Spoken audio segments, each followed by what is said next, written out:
PNP, what's up with the people? Dave here. I know you guys are wondering where Rashad is at. He shot me a text over the weekend and was like, look, man, I got daddy duties. I'm doing these things, hashtag dance dad. So he out here doing his thing with regards to that. And he was like, yo, man, you're going to have to go solo this week.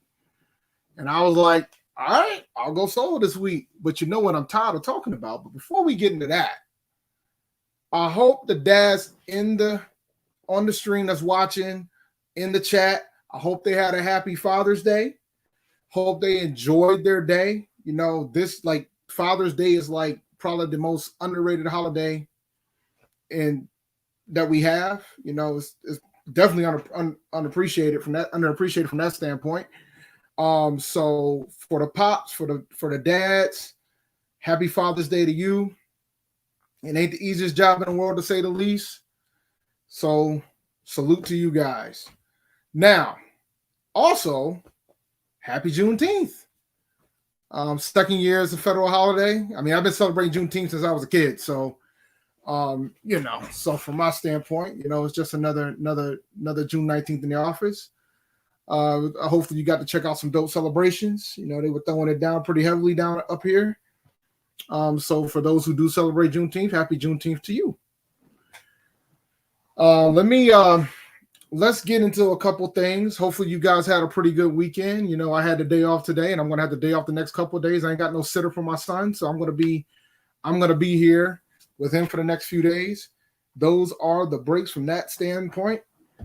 Happy birthday, bro. Happy birthday, man. But you know what I'm saying? So absolutely. I hope you had a great day. But we it was a pretty slow news week this week. From a Panthers standpoint, from an NFL standpoint, I mean, the only news I was seeing is Deshaun Watson, and it's like, whatever, right? We're gonna just let those pieces fall as it may from that standpoint. But we can get into some topics. I really don't have too much. I mean, most of the news from the Panthers standpoint was Baker. I think Baker was just Baker Mayfield is going to be the topic of discussion until it's like officially official that we're not going to do anything. But as the days wane, it seems like we might actually do something. We might actually trade for him. And I think there's already a known assumption that he's going to get the starting job. There's some people who think that Matt Rule's job lie on whether or not they get Baker Mayfield. And I don't know. And I know how some pockets of Panther Nation feel about Baker. I don't think he moves the needle as much as a lot of folks think he will. I've never been a big advocate of going after Baker, especially after we made the decision to draft a quarterback this year. I think going after Baker Mayfield really is not fixing the real issues at hand. And I'm not trying to be a Sam Darnold defender. I think you guys know me better than that. I just think there's some level of expectations of Baker Mayfield coming here that I don't think that's realistic because there's still things that we need to fix. There's still a lot of holes that we're still trying to get through. I think we're going off of a lot of assumptions without seeing what the product looks like for some pockets. Like I think the offensive line is going to be better, and it should be. But, I mean, it's not too hard to get better than one of the worst in the league. So, I think there's a lot of things that we need to think completely through. I know Sam Darnold is painful. You ain't got to tell me. I watched the same games as you guys did last year. So you ain't got to question whether or not I think it's painful. I just question whether or not Baker's really going to be that big of an upgrade for what we already have. And I've always felt that way. So let me go through this chat here. I plan on taking some of your questions from NFL, fantasy, Panthers standpoint, anything. I know somebody brought up what was going on with Keep Pounding TV. Shout out to all those brothers. I saw a tweet from Keep Pounding saying that, him and Twan had some differences and things have broken off. I hope everything works out for both sides. I'm going to stay out of that. I don't know the details of what happened with that, and I think a lot of the folks here don't either. So those guys are adults. They'll figure it out. They've decided what they want to decide, and we'll go from there. But I wish for best for both parties with regards to that. All right. Let's see here. Honestly, man, I think if Cleveland takes the bulk of the bill for Baker's contract, I think this would have already been done. Truth be told, like I mean, if you want to keep it a buck from my perspective, I think this deal would have been done prior to the draft if Cleveland was willing to pay more of his salary. I don't think the Panthers want to pay half of his salary. I'm just going to be honest with you guys. I just don't see it. I mean, considering that they're already paying Sam's salary as well, I don't understand why they would want to do that.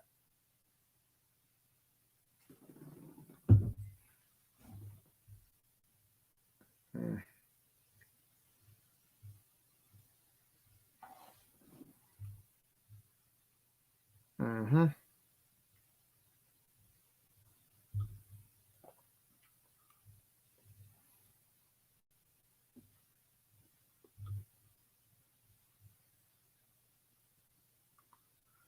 I would be forced out in Sue. I as a rotational piece. But I don't know if we're going to be willing to pay what Sue's going to ask for, and we already got Dr. Hightower. So no, that's Dr. Foreman. No, we don't have Dr. Hightower. We got Dr. Foreman. I think I'm good on Hightower. I'm good on Hightower. Sue would be interesting, but I'm good on Hightower. Let's see. Yeah, I'm waiting for this, man. Like, it's been kind of quiet on that front, man. It would be great if we could sign Dunlap. That would be a pretty good pickup for us. It's about getting more veteran presence, a better rotational piece for the line. I'm for it.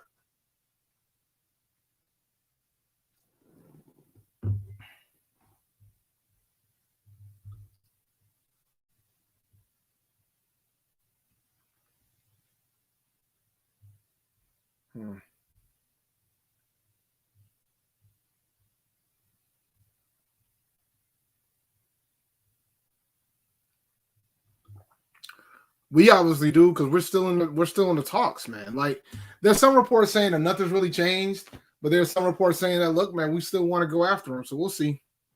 We'll see.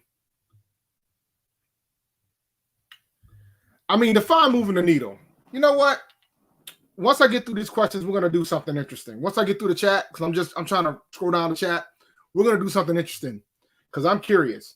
And by the way, guys, I don't have the list of all the Patreons, but shout out to the folks who are in the Patreons and become a Patreon. Just go to patreon.com/Panther Nation PC. Lowest tier is $3. Highest tier is $25 a month. $25 a month. We're giving away tickets. We're giving away tickets to the game. We've already given away a ticket to the home opener against Cleveland. So, become a patron. And we got PSL seats. So shout out to that. All right, let's see. But nah, man, we're gonna have a quick discussion about the whole situation regarding Baker Mayfield. Would you still draft CMC number 1 in fantasy? No. CMC is a an interesting situation. I'm still trying to debate how I'm going to approach CMC this year. I don't think I'm willing to take him at the top of the draft. I think at the top of the first, I'm more willing to take him at the bottom of the first, but I think he's going to go still. I think he's going to go pretty high because I think, Matt Rule hasn't shown the general public that he's going to be willing to split the work. I could argue CMC might arguably be the boom or bust pick in the top 5 of the fantasy draft this year, from the standpoint of whether or not we believe that they're going to give him the same amount of work that we expect out of him. Like, a lot of folks haven't ranked like top 2 for this upcoming season, but there's so many factors. Do you think Dr. Foreman is going to penetrate his work? Do you think we're going to give him 30 touches a game? I mean, because when it comes to taking somebody in the top 5, you got to believe that you're going to be willing to get 25 to 30 touches from that guy a game. And I don't think that's wise because we've seen what happens when we give CMC 25 or 30 touches a game. He's done after the third game. So that ain't necessarily wise to do. Shout out to Chage Mister with the super chat. I know the news is slow, but what producer you think could create a good replacement for that Sweet Caroline thing? Oh, God. Let Cuddy Cartwright do a song, bro. Just let him do a song and call it a day. Yeah, let Cuddy Cartwright do a song. Just call Cuddy up and let him do a song. You see how great he did our theme, so let him do a song for the Panthers. I'll say that's the move.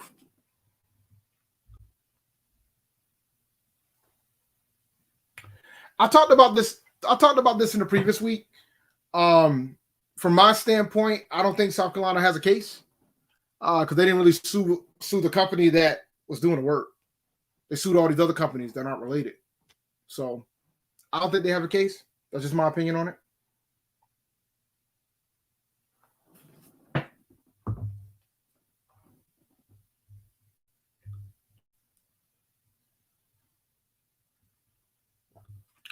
If this is the case, it's going to be a while, guys, because I don't think Cleveland wants to pay more than half.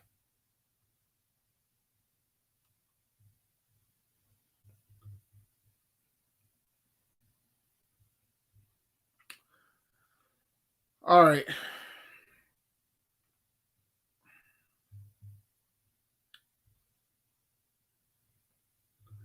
He young, but he's shown that he hasn't been able to stay healthy. He hasn't played more than 4 games, I think 3 games in the Matt Rule era a season. That's something hard to do. That's something hard to commit to from a fantasy standpoint. I think I'm going to see CMC as I pray they don't have the top of the draft. And if he falls to the bottom of the first, I'll take him in a heartbeat because it's worth the risk at that point. But I just can't convince myself to take him in the top 2 right now. But things can change, man. Things can change. I mean, it's June. All right, so here's the question of the day because the chats are kind of slowing down a little bit. So here's the question of the day.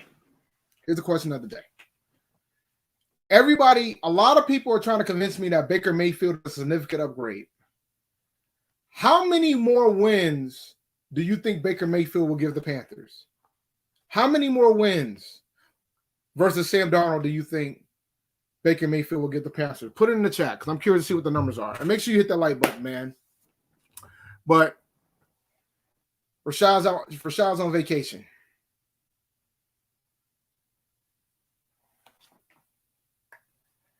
Underrated J says 0. Trail says 2. Cash says 1 or 2.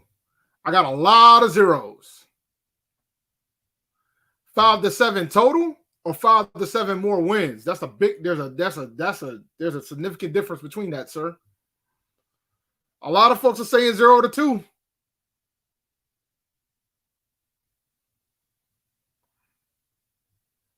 Four to 5. So I have us winning about 5 to 6 games this year, maybe 7. So you're telling me that Baker will get us to 11, like 10 to 12 wins. Oof, well, that's rough.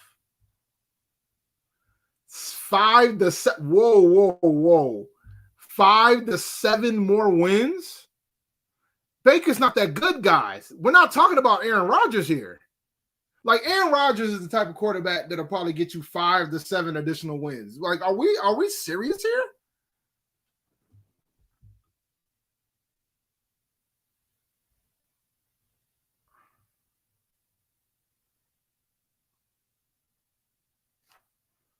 Yo, 5 to 7 wins is wild. That's a lot of wins. I hope you're talking 8 total. There's no way you're talking 8 more wins, unless you really think the Panthers are going to go 1-16 or 2-15. And even then, that's too big of a jump. 5 to 7 wins. Wow. 2 to. Okay. All right. 2 to 3. I'm thinking maybe 1. Like maybe 1 game. That ain't really moving the needle. But that's the thing, right? If you're saying 5 to 7 wins, like these are the quarterbacks I think that could potentially get you 5 to 7 extra wins, like Aaron Rodgers, Thomas Brady. You know what I'm saying? Deshaun Watson, maybe Lamar if he stays healthy. You know what I'm saying? Those are like 5 Patrick Mahomes. Those are like 5 to 7 more win quarterbacks. That ain't Baker, guys. That's not Baker Mayfield. Like, what are we talking about? I'm just trying to understand. Like, I want to understand why people like, I want, like, because to say that there were folks who thought that Sam was an upgrade over Teddy too. You know what I'm saying? And I don't think I thought it was a downgrade from Teddy to Sam. Like, I think Teddy's a better quarterback, but I think Baker might be a big, like, question where he could beat Sam in camp. Baker could win, but I don't think it's going to be like a seismic shift. I don't know if it's enough to save Rule's job if people legitimately think that he's on the hot seat. Like, that's what I'm talking about. Like, I don't think the difference is enough to save a coach's job.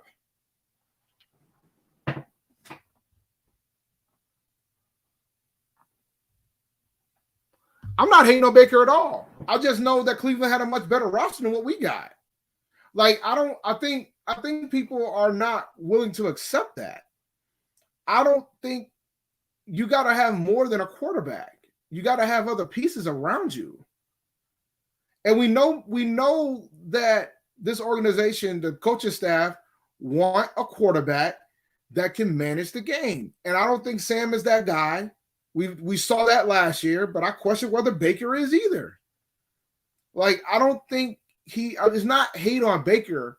It's acceptance of what he had around him.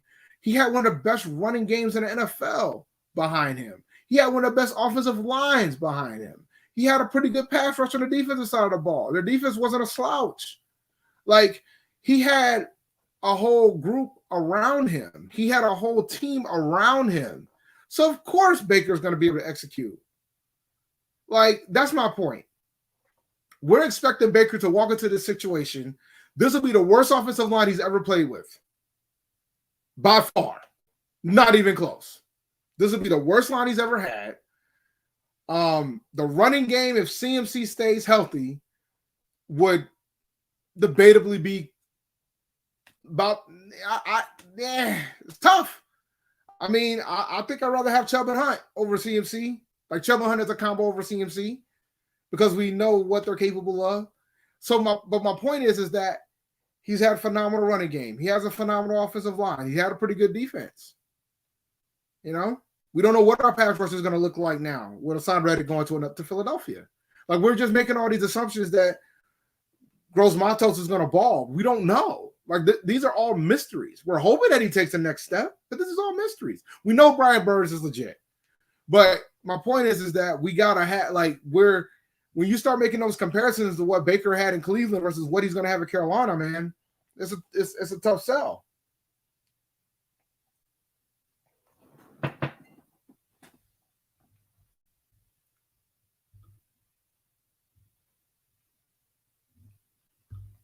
It's the same syndrome everybody had with Teddy. Teddy couldn't close out a game that season, and y'all wanted his ass out, and we got Sam Darnold. You guys don't learn lessons from anything. You guys ain't learning lessons from your past. Like, you know, we're terrible with history. We're just terrible with it. You need to remember why we got Sam in the first place, because people wanted Teddy out of here, and we got Sam. And now they want Sam out of here. We're going to get Baker, and then we're going to be questioning whether or not that was worth the hassle. Let's see here.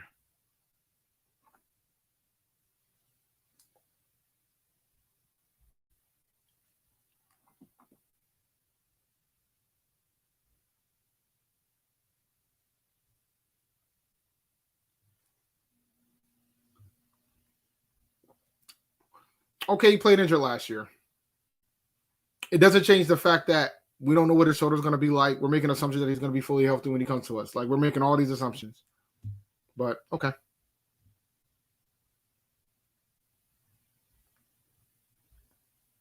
I'm trying to understand this, too. I think our line's going to be better, but I don't know what it's going to be.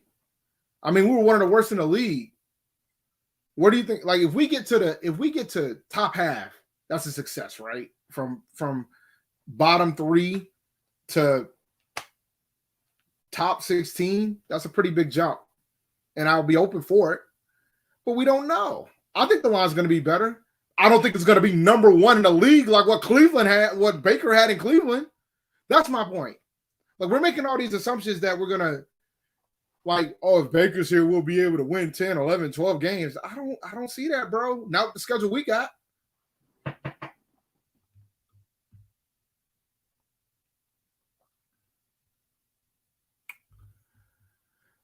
If we have Baker and Sam and Matt Corral, does Matt Corral stay inactive? No, I think they'll activate him.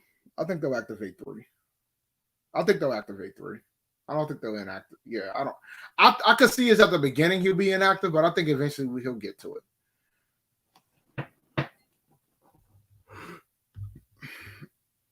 I disagree. That man, the contract's up in 2022. So if we trade for Baker, we'll have 2 quarterbacks who's not gonna. We'll have 2 quarterbacks that'll be under contract for 2022, but no quarterbacks for 2023.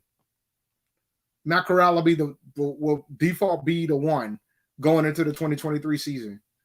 Because I'm not interested in extending Baker Mayfield. No way. No way. No way. No way, Jose.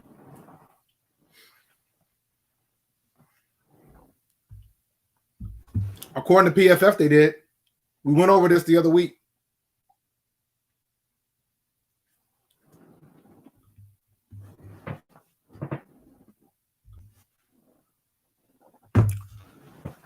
There's folks who saying 5 to 7 extra wins, Robbie. There's folks who saying 5 to 7 extra wins. So if you think we're a 5-win team, that means you're thinking 10 to 12 wins with Baker. That's insanity.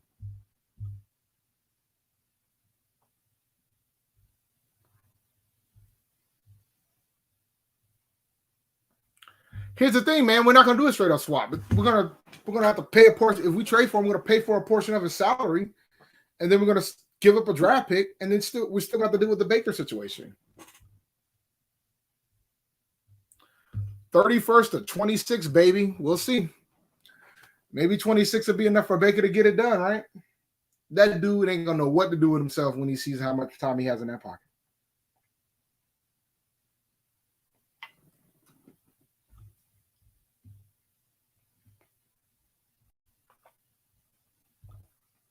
That team had talent. It wasn't just Baker, bro. Let's be serious about this, guys.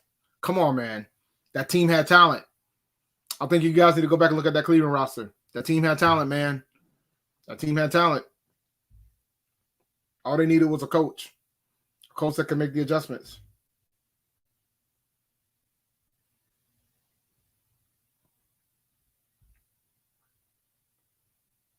Let's see here.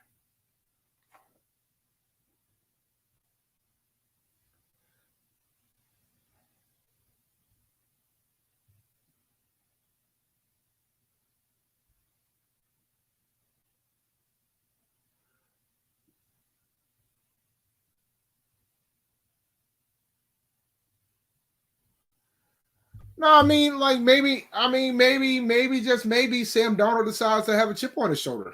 You know what I'm saying? Like maybe he sees the pressure, he understands what's about to be, and maybe just maybe because I think he realizes that this is pretty much his last shot.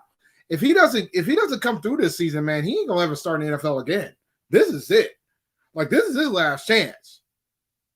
You know what I'm saying? Like I think you know for Sam, this is the reality setting in on the fact that this is it. If he can't make it happen this season, it is over as a starter in the NFL, in my opinion. Because at that point, you got 2 teams that don't want you. The Jets drafted a quarterback to replace you, and then the Panthers drafted a quarterback to potentially replace you or trade for one. So this would be it. I just think it's hilarious that we're out here arguing about the 2018, like the top 2 quarterbacks that were drafted out of 2018 who hasn't really shown enough to be warranted to be drafted as high as they did. And that's who we're going to end up with if we trade for Baker Mayfield. Not Josh Allen, not Lamar Jackson. We're going to end up with these guys.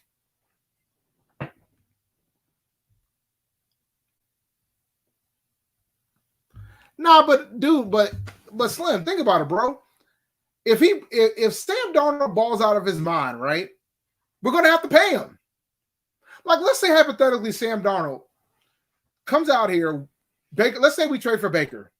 Sam walks in, beats out Baker for the start job, and Sam balls out of his mind. It's like a new quarterback that you've never seen before. You never seen him with the Jets. You never saw him with us last season. He just balls, throws for like 4,500 yards, 30 touchdowns, 17 interceptions. They're going to pay him. He's going to get his bag. And we're going to have to pay him at least $30 million because you ain't going to have much of a choice. You're not going to walk away from that if he balls like that. If he gets 30 touchdowns, 17 interceptions, has wins like 10 or 11 games for us, with the tough schedule that we had, they're going to have to pay him. They ain't got much of a choice. Like, there ain't no choice in the matter here. They're going to pay him. You know what I'm saying?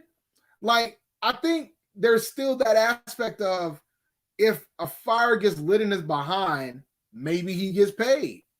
Very plausible. Very possible. He's going to get his bag, and he should get his bag. At his best, I mean, game manager Sam could get us 10 wins. And when I say game manager Sam, I'm talking you control the ball control offense. You don't turn the ball over, 10 wins. Defense plays well, 10 wins. But I don't expect Sam Darnold to be Patrick Mahomes or Aaron Rodgers. I think that's the crux of the situation here. We gotta temper our expectations of what we want Sam Darnold to be, and I think that's the problem. I think when the talks came out about trading for Sam Darnold, a lot of folks wanted him to be something that he wasn't, and then when you realize that he wasn't, it was too late. Just like we expected Teddy Bridgewater to be something that he wasn't. When Teddy Bridgewater is just a game manager, bro, that's what he is. He's a guy. He's just a game manager. He needs a good defense and a good run game to be successful. You know what I'm saying? And Teddy didn't have that. That's the reality of the fact. He didn't have neither. You know what I'm saying? Like, if you want to keep it a buck, Teddy Bridgewater needs a good defense and a good run game to be successful. That's what he needs. He can occasionally get you a couple throws out. You know what I'm saying? That's what he needs. He didn't have that in Carolina. You know what I'm saying? And that's why he only got you 5. Same goes for 4 wins because 1 was PJ Walker. Same goes for Sam. Sam needs all the pieces around him. You know what I'm saying? He needs all the pieces. If you ain't got all the pieces, it's not going to work. And I'm not trying to be a Sam defender. That's just the reality of who he is. He's not a guy that's going to win games for you. That's not Sam. He's a guy that you got to have everything around him. You know what I'm saying? You want, like, I think the reality of the fact is this fan base doesn't realize, and I think it's because we had Cam for so long and Cam did everything. You know what I'm saying? Cam was the offense for us for a decade. So I think we fail to realize that this coaching staff don't want a Cam Newton type of guy. This coaching staff wants a Trent Dilfer type of guy. And I think that's something you guys aren't really trying to accept right now. I think a portion of this fan base can't accept that this coaching staff wants a Trent Dilfer and not a Cam Newton. And I think you kind of understand my correlation with this.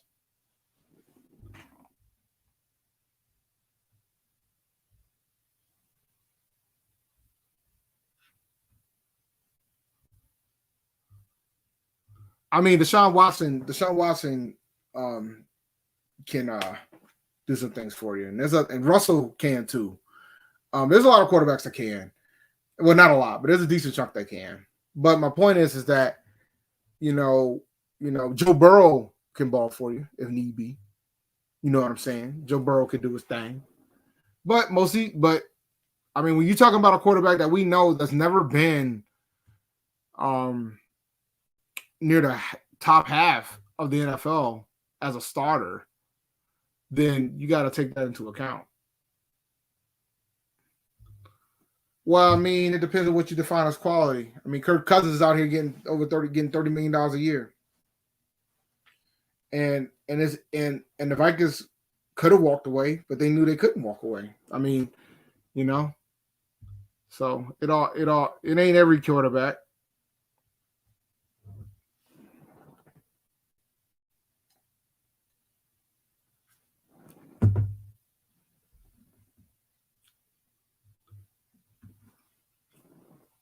So you'll think it'll help getting with another coach when he only has 1 year left on his deal, that he'll just be successful here. Is that what you're trying to convince me of? I guys, like you're not. Y'all are not helping me. You're not helping. See, the thing is, like, let's talk about Matt Stafford a little bit. Matt Stafford played for Detroit, and he led the Detroit Lions to the playoffs a few times, if I remember correctly, like at least 2 times. And, you know, he had Megatron, never really had a substantial run game. Defense was always suspect. Matt had to do it on his own. When he finally had talent around him, they won the damn Super Bowl. So it's all in perspective.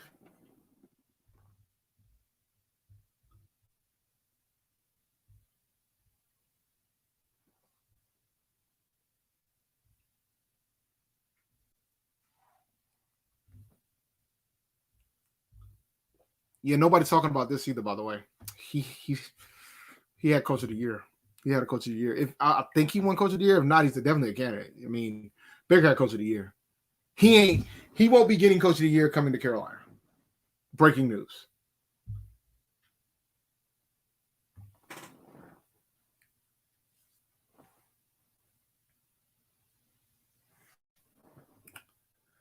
I mean, like, if you keep it a buck, if you want to keep it a buck, there's only been 2 quarterbacks that's ever thrown for 4,000 yards in Panthers history. Or 3. Did Jake do it? I don't know. Jake did it. I think Jake threw for 4,000 yards. Let me check. Now I'm curious. I'm trying to remember. My memory's terrible. I know Steve Berline did and Cam Newton did. And, you know, Cam Newton did his rookie season. I don't know. I don't think Jake did. Let me check. If he did it, it was the 05 season. Nope. 04 season. Nope. He never threw 4,000 yards. So Steve Berline and Cam Newton are the only quarterbacks who's ever thrown 4,000 yards in franchise history. And you guys are acting like that's a possibility with Baker. You know, the offense ain't built like that, guys. And Cam Newton only threw 4,000 yards in one season, and that was his rookie year. And we went 6-10. So, but we're not blaming that on Cam. We're blaming on the fact that he had weapons around him. He had pieces around him, right? You mean he might have a shot to throw for 4,000 yards only because there's a 17th game.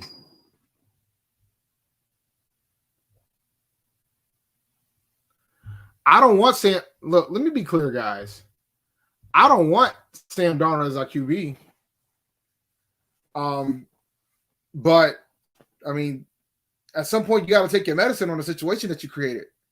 Like, I don't want Sam as our quarterback. I mean, I wish we could have a better option, but I don't think going to Baker fixes that. Like, like this is, this would be the level of hilarity that, like, HBO should change Hard Knocks if we pick up Baker Mayfield and change it to us, because this would be entertaining. I really do.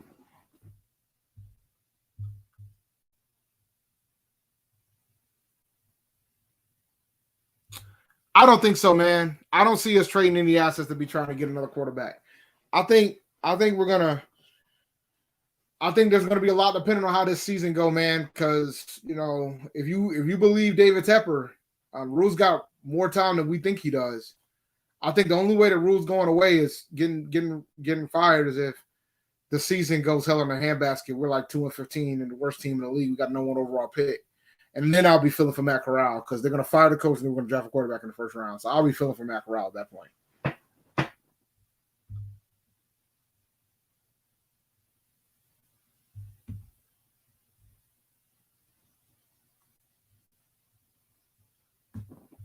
Yeah, you got to take your medicine, man.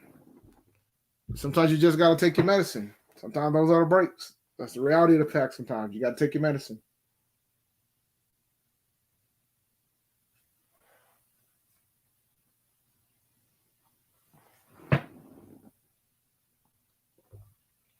Here's another guy.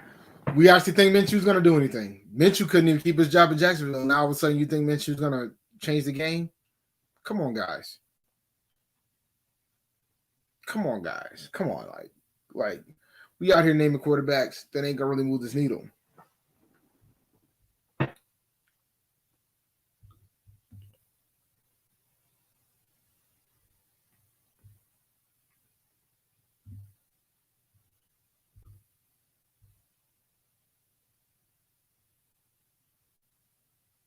I mean, it's about coaching, man. I think folks keep forgetting about the fact that coaching is part of this whole thing too. Like we're out here thinking, Baker can just pop right in and get us 5 wins. That is wild. I can't get over 5 to 7 wins. 5 to 7 wins is wild because I don't see that. I do not see that whatsoever.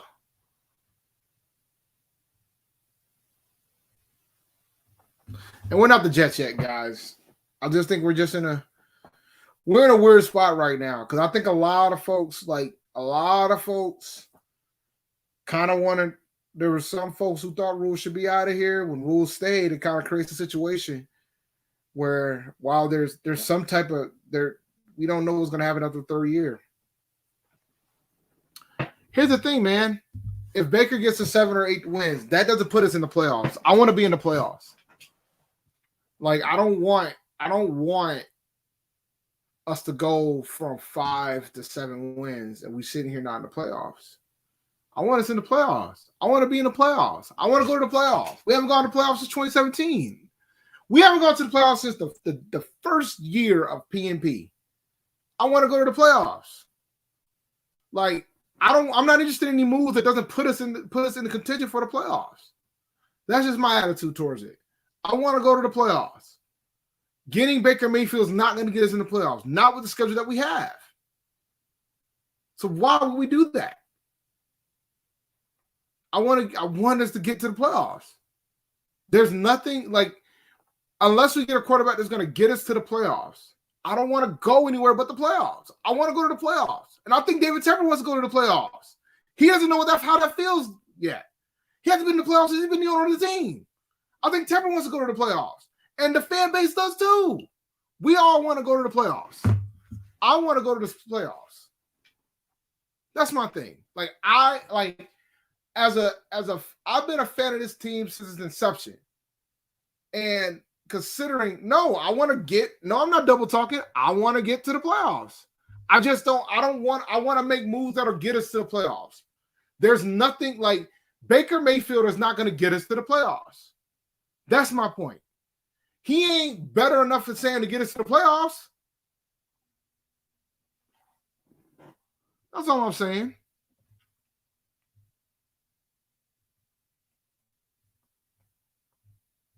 I just want to be in the playoffs.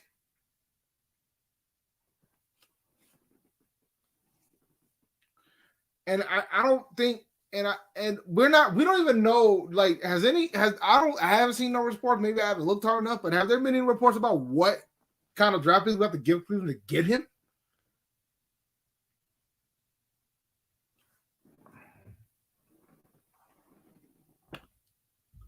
I disagree. Tepper fired a soccer coach that was in playoff contention in his first season. So I don't know, man.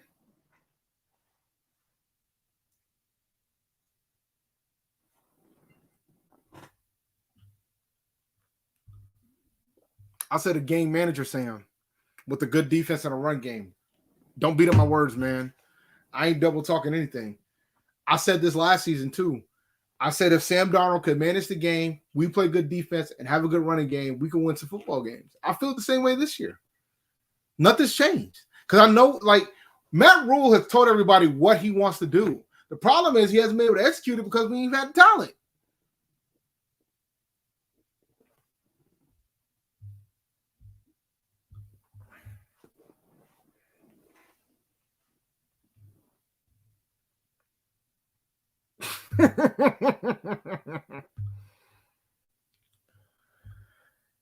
Dave, have we been in this situation before staff-wise?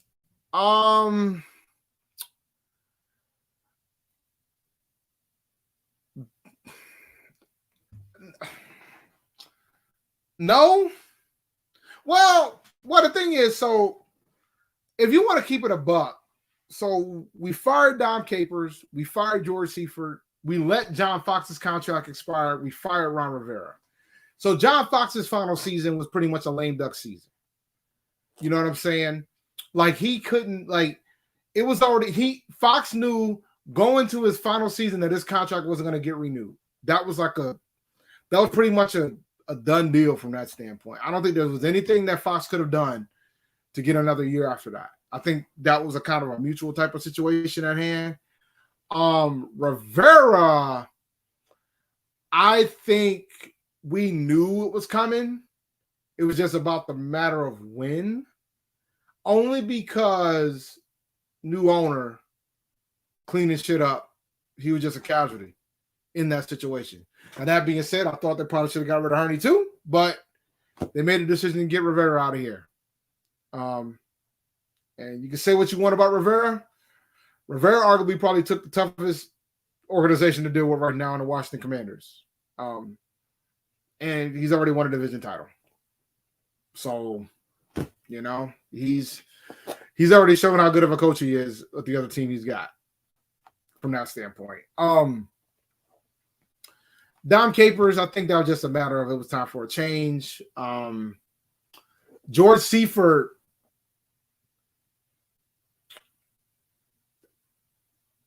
prior to the 1-15 season, Seifert legitimately thought that he was going to survive regardless of what the record was. But I think 1-15 was too much. But I think the franchise knew that team was going to be bad because of how they implemented, how they built their roster. The team was young. It was amazing that they got the one win that they got. That team wasn't good. But yeah. So, I mean, the closest would probably be the Fox year, which ended up being a lame duck year. But this is kind of unique because, I mean, Matt Rule's got like 5 years left on his deal. And we're already talking about maybe he might get let go after 1 year, after 2 years, after 3 years. So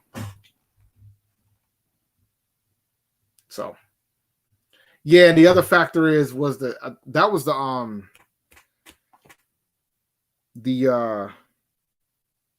final year in the collective bargaining agreement too, if I remember correctly.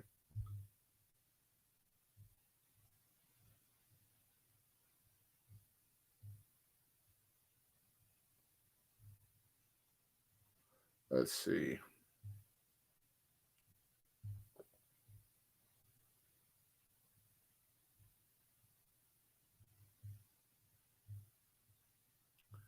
I'm catching up on the chat. That's why I'm looking.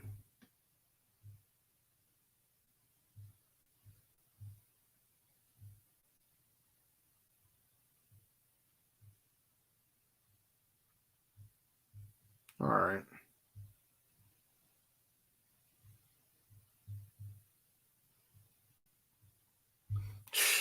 Bro, I don't understand why folks think we're gonna win 11 games with Baker Mayfield. Like, I think the optimism is aggressive. I really do. I think you guys got some aggressive ass optimism thinking that Baker's gonna win 11 games. I'm not going to the season opener.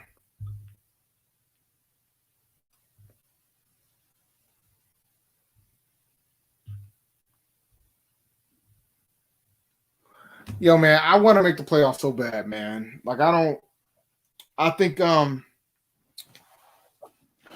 just feel like, I mean, I'm on one side it's like, all right, I don't see Sam being able to do it, and I don't see Baker being able to do it. But on the other side, I hope Matt Rule third season does the third season thing he did in college. But I have the optimism is rough right now when it comes to that, considering the schedule that we have. I want to be excited for the season though, because everybody's 0-0 when week 1 comes around.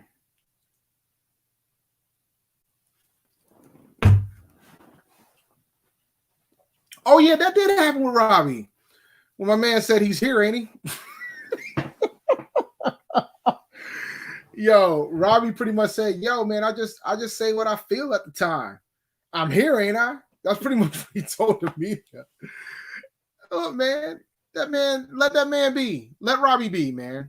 Let Robbie be. Robbie, you should be happy Robbie is out here giving y'all his opinions the way he does. Let that man be, because y'all be mad when folks don't want to give their opinion on stuff. That man trying to be honest with y'all, and you guys getting him all this grief. Shout out to Robbie Anderson, man. Let that man be honest. That man wants to be honest. That man admits that he tweets how he feels at the time when he tweets. So when that man be like, no, let him be. Let that man be. Let that man be. Robbie played terrible. You know what? I wonder how he got his bag. He got his first 1,000-yard season with the previous quarterback.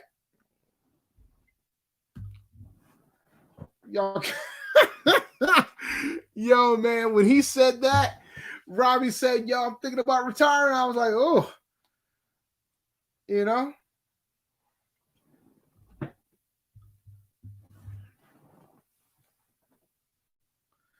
Robbie got his bag, man. You can't be mad at that man getting his bag. That man struck when the iron was hot.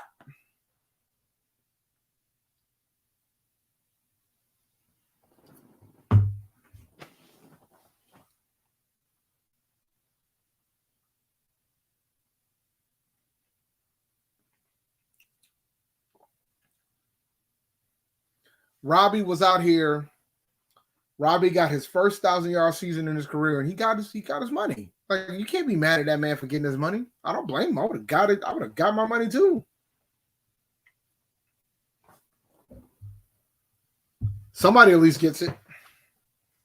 The guy that could have moved our needle probably was Deshaun Watson, but Deshaun Watson's baggage is so big right now and ain't worth it. That man might get suspended for a whole year. So even if we did trade for Deshaun, we'd be sitting in a bad spot, and then you have to be dealing with the morale issues and stuff like that.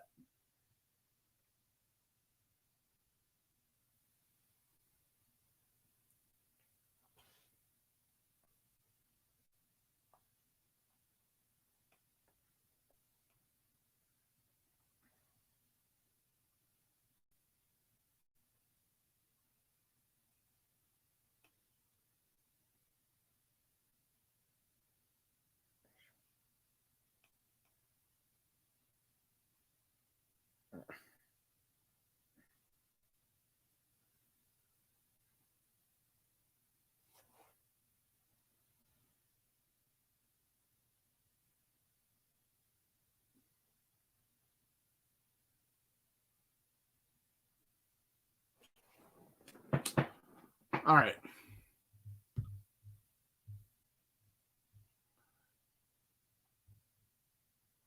No, I think Watson's going to ball out if they let him play. I just don't know whether or not they're going to let Watson play. I think when that Real Sports Report came out and more women came out, more women filed lawsuits, that makes it interesting from an NFL standpoint. I think the NFL is going to put themselves in a situation where they're going to put Deshaun on paid leave. I know Cleveland's going to play him if they're going to let him play him. So it's going to force the NFL to make a decision. So I can see him going to the commissioner's exempt list until all the cases are done. And I think, if Cleveland wants the cases over with, that'll probably be the fastest way to get those things resolved. It should have been I guess there was an opportunity to get them resolved back when it was talks of him going to the Dolphins during the season. But, so from that standpoint, I think the NFL is going to be forced to put him on the exempt list. Because I don't know if they're going to suspend. I think suspending him for the season is going to be hard from that standpoint. It's going to be tough.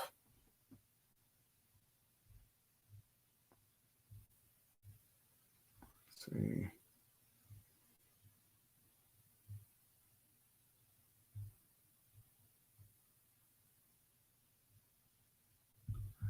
Yo, if we're 2-15, Matt Corral ain't gonna get an opportunity, which kind of sucks. If we're the worst team in the league, we're going to draft a quarterback because if we're the worst team in the league, we're going to fire Rule. I think Rule has legitimate scenarios where he's safe if we go 6-11 or 5-12 again. Well, maybe not 5-12. I think, but if he gets 7 or 8 wins, I think Rule's safe. But from the standpoint of whether or not, if we're the worst team in the league, I don't think Rule survives. I think Tepper's going to be forced to to swallow his pride and fire him. I don't think he wants to fire him now because we're talking he's about to go into the third year of his 7-year deal. But I think that if we end up going, if we're the worst team in the league and we got the number one pick in the draft, like 2-15, 1-16, 3-14, we got the number one pick in the draft, or top 3 in the draft, we got a chance to get one of the quarterbacks coming out of the draft. I think Matt Corral is going to be. I think we might try to trade Matt Corral, get some draft capital for him, but I don't think he's going to get an opportunity, which kind of sucks for him. I feel for him. It'll be similar to the Jimmy Clausen situation, but the difference will be is that Jimmy Clausen's got to play, and it might not be a done deal that Matt's going to get to play. Well, Matt will get to play if Sam's a quarterback because Sam's good to lose. Sam's good to miss 4 games this year.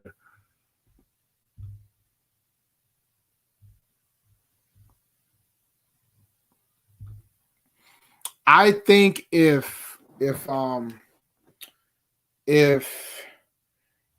Darnold ends up being our starting quarterback and we don't trade for Baker Mayfield, Matt Corral's going to get to play 3 to 4 games, maybe more than that.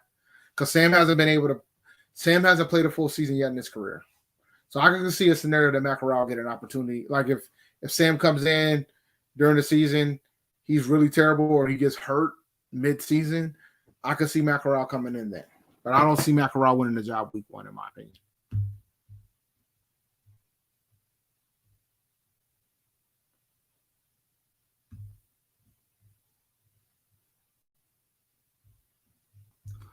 Yeah. Shad is out being Dan's dad, man. Shad is out here taking care of business with the family. You know what I'm saying? Everything's good, you know. Shad hit me up, let me know that he needed to. I don't know why I'm bleeding. That's weird. Shad hit me up, let me know that he needed to. He wouldn't be able to make it because he's going to be traveling today. So that's why I'm here solo.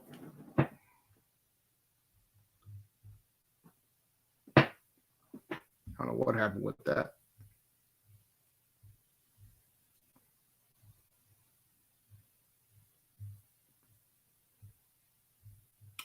Yeah, I think this is important. I think if CMC stays healthy, it'll take some of the pressure off the quarterback position for sure. From that standpoint, I think it'll take a lot of pressure off the quarterback position.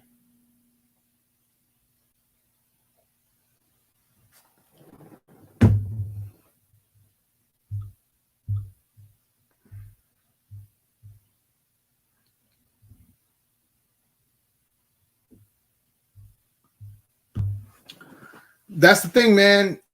If we're not like the moment that we drafted a quarterback that late as we did, it's a situation where if the team is really terrible and they clean house, Corral's not gonna get the opportunity. Like I think people aren't really they don't want to hear that scenario, but we've kind of seen it. Like, you know, I mean, you remember when John Fox drafted? You remember when the Panthers drafted Jimmy Clausen in the 2nd round, and then you know we sucked. Clausen obviously wasn't ready. Offense was one of the worst offenses I've ever seen in my life. And then we knew Fox wasn't coming back, and Rivera got hired, and we drafted Cam Newton number 1 overall, and Jimmy Clausen never really got his opportunity. And there was a time when there a lot of folks thought that Jimmy Clausen was a 1st-round draft pick. I don't think people remember that, but there was a time.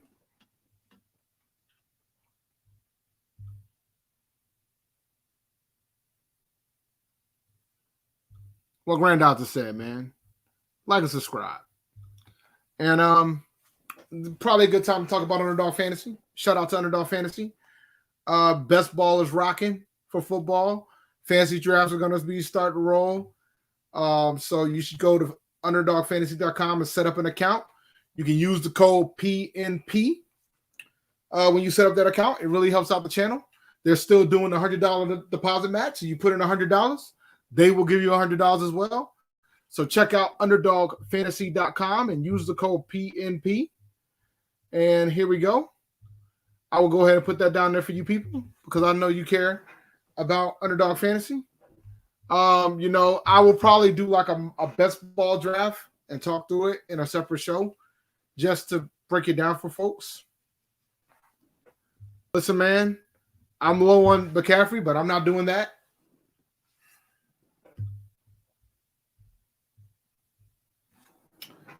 Nope, not today. Shout out to Snoopy.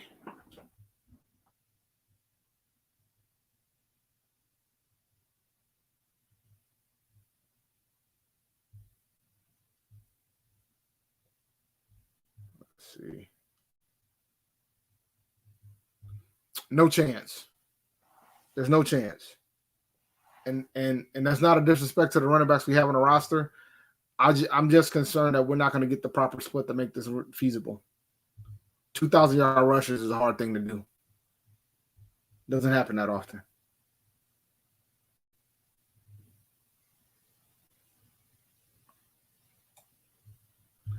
I mean, Chuba's the running back 3 now on the team. So he ain't going to get too much burn with Donta Foreman and McCaffrey. The only way he's going to get more burn is if McCaffrey gets hurt, and I'm not rooting for that. I mean, it all depends on draft position when it comes for fantasy, man. A couple things I will say. I'm down on DeAndre Hopkins. I'm down on DeAndre Hopkins. I'm down on Chris McCaffrey compared to others. Devontae Adams is not in my top 3 wide receivers. Wide receivers is interesting this year because of all the quarterback changes. Tyreek Hill's not in my top 3 either because of that. There's a lot of factors involved when it comes to the wide receivers, because a lot of some of the great wide receivers are taking downgrades at the quarterback position. Like I know Tyreek Hill thinks that Tua is more accurate than Mahomes, but yeah, I don't think Tua is more accurate than Mahomes. So I think Tyreek Hill is going to take a little bit of a hit. I mean, normally he'll be one of the first he'll be the first or second wide receiver gone. Might not be the case anymore. I know for me, I have DeAndre Hopkins in a keeper, and I drafted DeAndre Hopkins in the first round. It's not a first round grade for me, so he's probably going to go back into the draft pool. This is my opinion.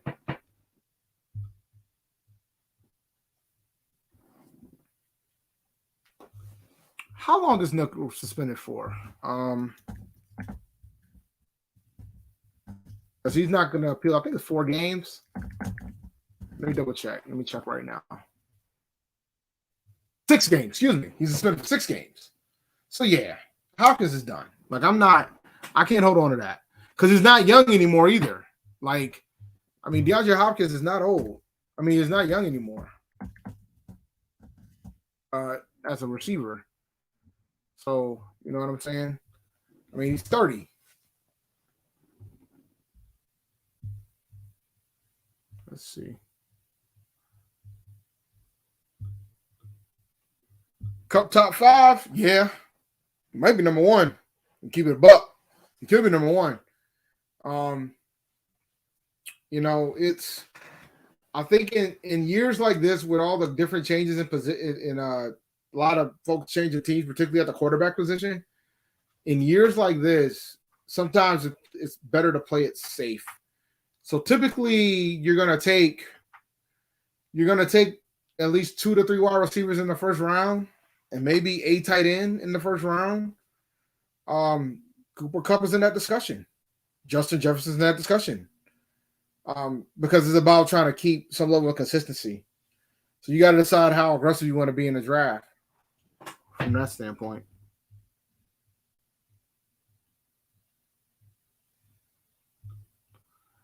Chase, Jefferson, Kupp, Tyreek, Godwin. Right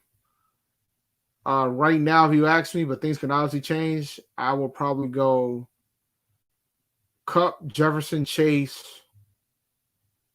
Tyreek, Godwin, in that order. But that's going to change. I'm still digging through the data and thinking everything through.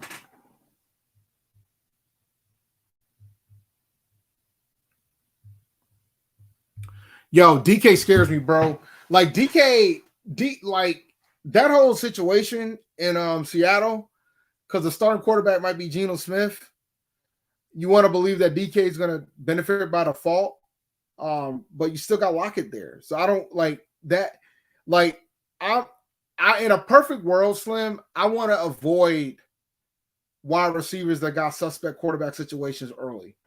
Like I don't want to particularly when it comes to like cohesion. Like when I say tough quarterback situation, I'm talking about a change in quarterback position, like positionally is a downgrade. Like for example, Justin Jefferson. I know how people feel about Kirk Cousins, but Kirk Cousins has been that man's only quarterback his entire career. So I'm not as concerned about Justin Jefferson. You can say the same thing for Jamar Chase.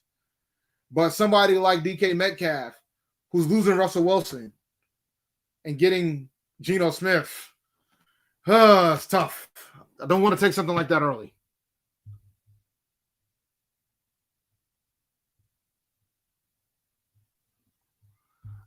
Look, man. If you took Kelsey in the first round last year, it was worth your price of admission. Kelsey was a top 10 wide receiver.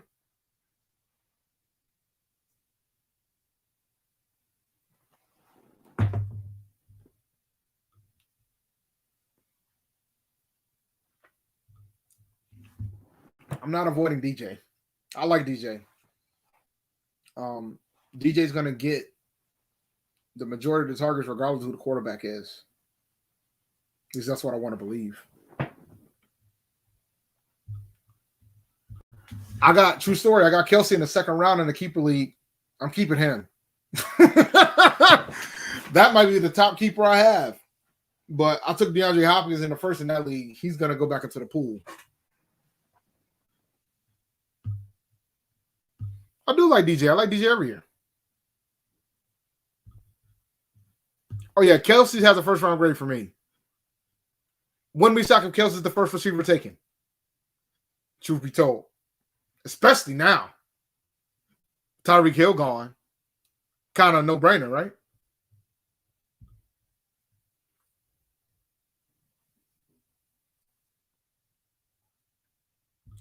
I wouldn't spend my time too much on a Dynasty League defense. I mean, that would be something I would rotate even in a Dynasty League, to be honest with you. Because defenses are so random. They change so much. There's teams that are the bottom 10 in defense one year, and the following year they end up in the top 10 in fantasy. So, I mean, I would just try to focus on getting opportunistic defenses because you want defenses that get sacks and turnovers.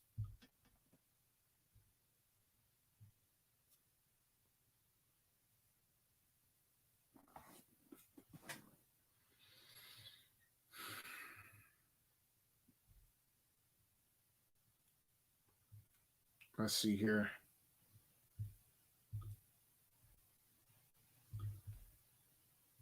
Yeah, man, DJ's getting this every year.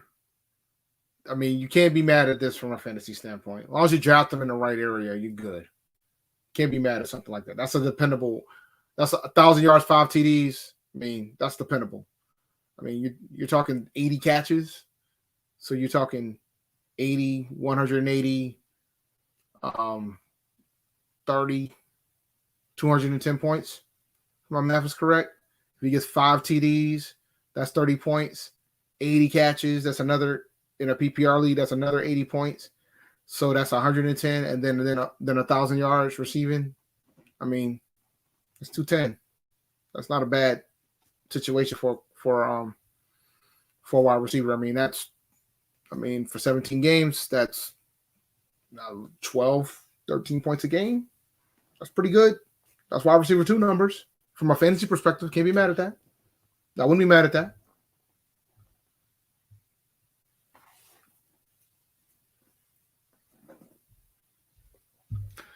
Bears, man. I'm worried about the Bears.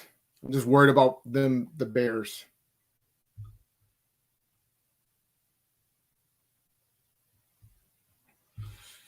I don't know, man. I mean, now you got A.J. Brown, Devonta Smith. That's tough. That's tough.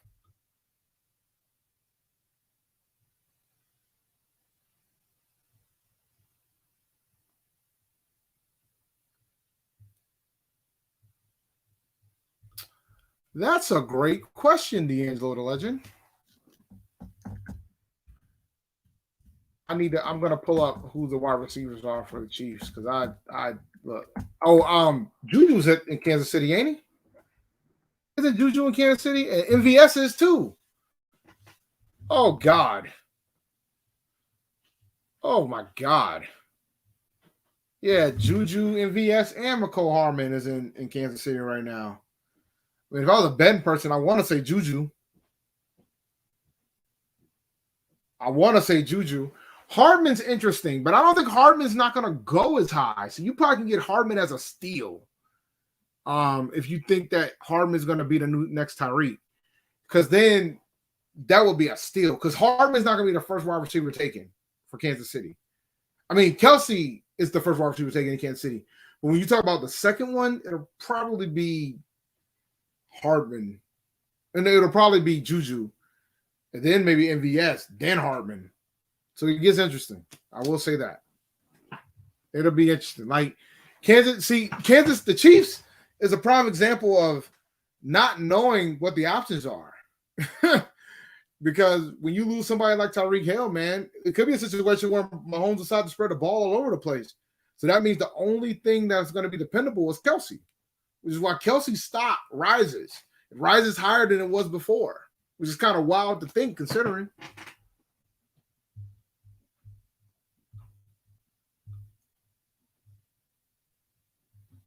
I like Christian Watson a lot this year, man. I really do.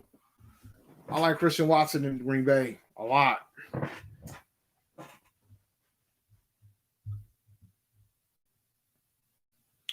Appreciate it, Secret, for coming by, brother.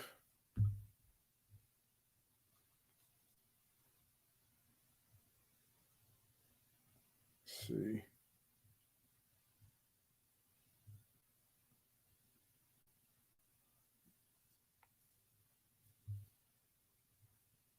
Huh. I actually am coming down for the classic, man. Me and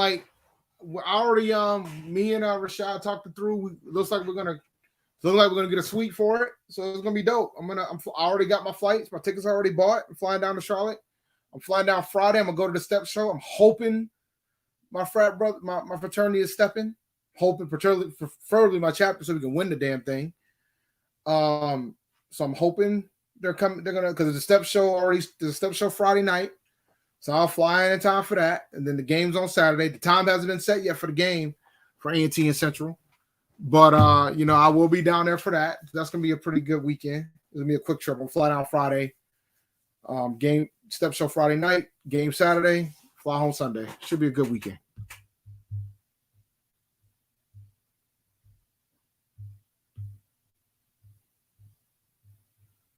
Nah, man, I live in New England, bro. I live in New England. So when you guys wonder why I don't be at training camp, that's why.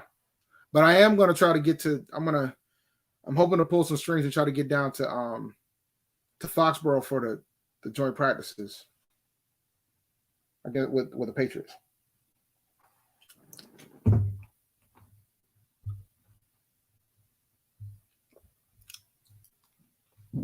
So we'll see.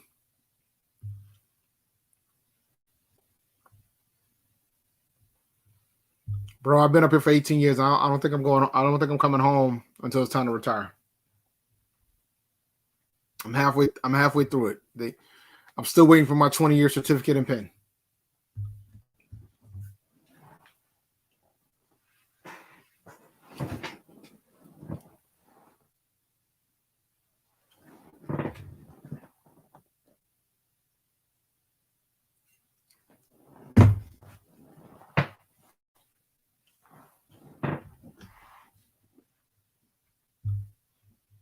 You don't know me well. I wear the Carolina gear all over the place. I wear the Panthers gear. I wear my A&T gear. I wear it in these streets, my brother. I wear it in these streets all the time. Look, man, all I do is remind them that they sucked in Tecmo Bowl.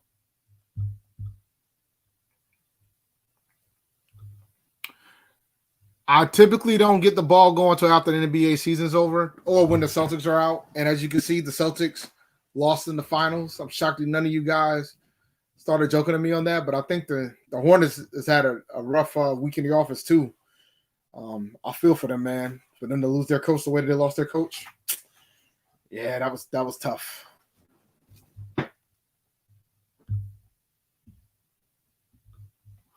Look, man, I'm happy for Steph.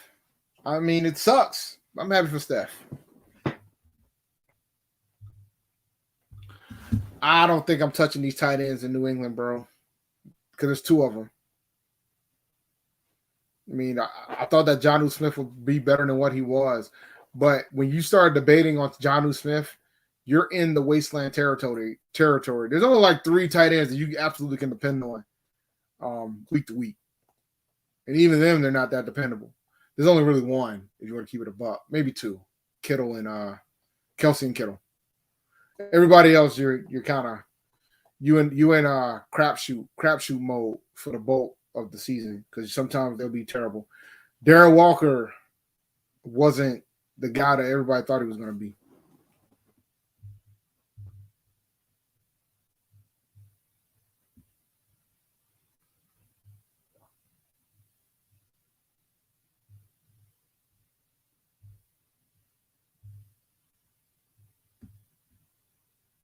Oh God, I own a lot of jerseys, man.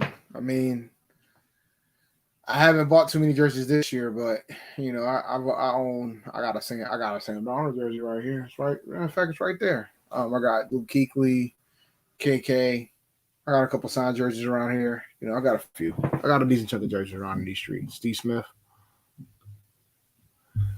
I felt like our defense. I felt like the Celtics defense would have gotten us there, man. And honestly, we won game 1. First half of game 2, I was feeling good, and the third quarter happened. The series ended to me in the second half of game 4. I knew then that the series was over. When we didn't win game 4, I knew then it was a wrap. And then we lost game 5, and then we lost game 6. Like, I think when we didn't win game 4 in the second half, I think that's the moment that I knew that we were going to lose the series. Like, I think, you know, of course 5 and 6 has to be played, but I think the way that game 4 went down at that point, I didn't think we were going to win the series. My opinion. But I mean, the way that the Celtics were playing, they were playing well enough to win in 5 or 6 games, in my opinion. But shout out to the Warriors, man. Those guys are champions, and I'm happy for them. And you know, and it makes Kevin Durant leaving that team sillier than it already was, especially since there's talks that Kyrie Irving might be leaving the Nets, which is the most hilarious thing I've ever seen. And always remember, the reason why the Celtics are as good as they are is because the Nets did that trade when we traded them Garnett and Paul Pierce and all them other cats, get all them first-round picks. Never forget, we drafted Jaylen Brown with that pick. We traded down to get Jason Tatum with that draft capital. People forget how we got those picks. We pretty much built the current team we have off of the Paul Pierce, Kevin Garnett trade with the Nets. So shout out to them. I'm always in debt to the Nets.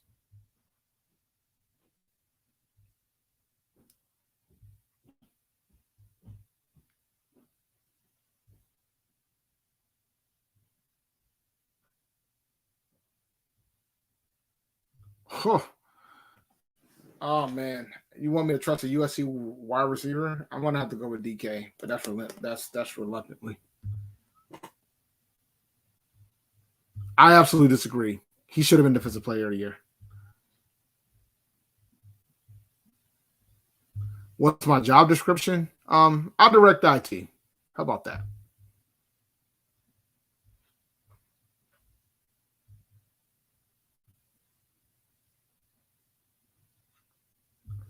Funny story how I became a Celtics fan. So there's 2 reasons why I'm a Celtics fan. The first reason why I'm a Celtics fan is that when the Hornets initially left Charlotte, I made the decision that I wanted a new squad. And because I was moving up to the Northeast, I made the decision, a new basketball team. So because I was moving up to the Northeast, I picked the Celtics as my team. That's how I became a fan. Because, you know, when the Hornets first left Charlotte and I was no longer living in Charlotte, this is before the Bobcats showed up. This was like in between. This is right when the Hornets left, before Charlotte got their team back and became the Bobcats. That's when I made my move because we didn't have a team. So the other thing too, and it was funny. I had one of my buddies, one of my classmates, who also moved up here, got a job at the same company I work for. He he said if a Carolina team wins a pro sports championship, he'll convert to be a Celtics fan. He broke his promise though, because when the Hurricanes won that Stanley Cup, he didn't want to do it. So he remained with the Bobcats and the Hornets. But for me, it was like, I'm originally from South Carolina. So for me, I was a Hornets fan when I was a kid. I didn't really watch too much baseball, but I rooted for the Braves. But it was just I rooted for the Braves type of thing. But I ain't watching the baseball games and say that I was like a hardcore Braves fan like that. Same goes for now. Like I'll watch the occasional Red Sox game, but it's not like I don't watch baseball. Like for me, when the NBA season ends, that's pretty much it. Like I don't really watch too much baseball. Tough sport for me to watch. I mean, I'll watch baseball when playoff time hit, but I think I'd rather watch a hockey game than a baseball game. But yes, I am a Celtics fan.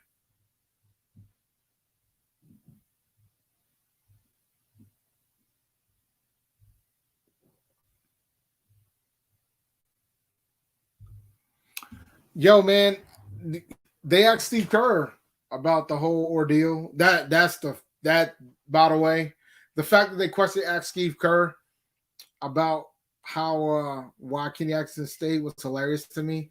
But because the whole history with Jordan and Steve Kerr, I guess Jordan punched them when they were teammates or whatever. But Kerr basically said, "Look, man, he had time to think about it while he was in the finals and decided, and he had kids still in high. He had kids in high school. Didn't want to move them. I mean, that's sometimes that's what it boils down to. They rather live in San Francisco than Charlotte."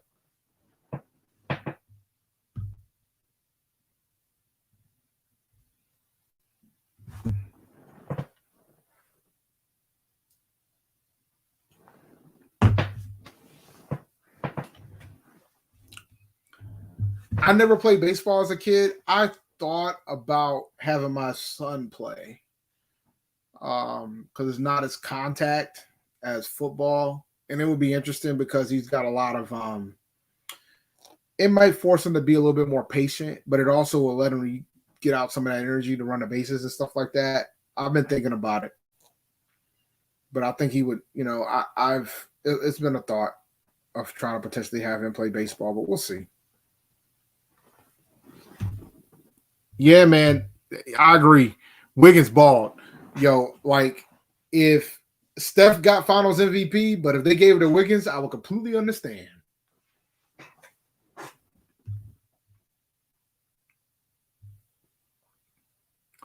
That part too. I mean, that's a factor too, but being a top assistant and being a head coach is two different things. The money's different, bro.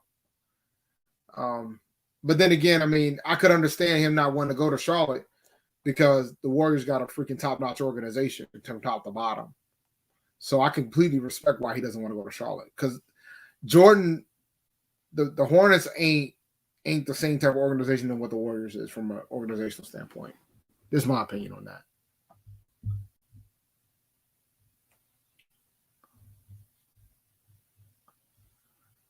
Well, remember where don't forget where the Hurricanes came from. They were the Hartford Whalers. I don't think a lot of people realize that. They were the Whalers. They moved to Raleigh. They moved to Raleigh for the Carolina Hurricanes. But it was still dope to see them win it. And they've won a couple.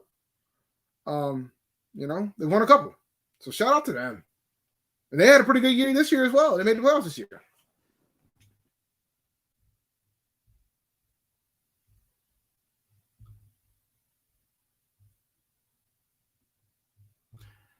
Yo, man, I don't know. I agree. I think we should. And I think he'll be stable there. I think the concern with Mark Jackson is that I think the moment that he clashes with Jordan, that's it.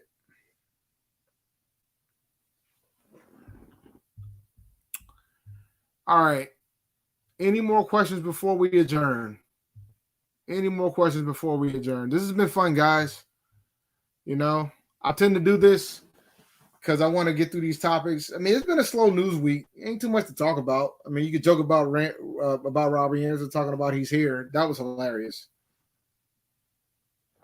Yeah, man, this had to be a tough. That whole situation, that had to be something. That had to be a tough thing for him to swallow. In my opinion, that had to be tough for him to swallow. Had to be. Had to be.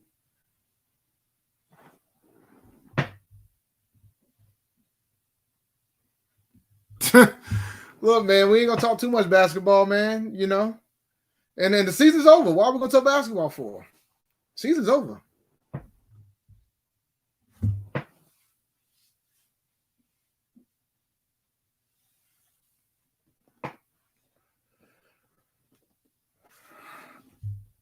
Jordan is a GOAT in basketball. He ain't the GOAT to being an executive, a basketball executive. His record shows that.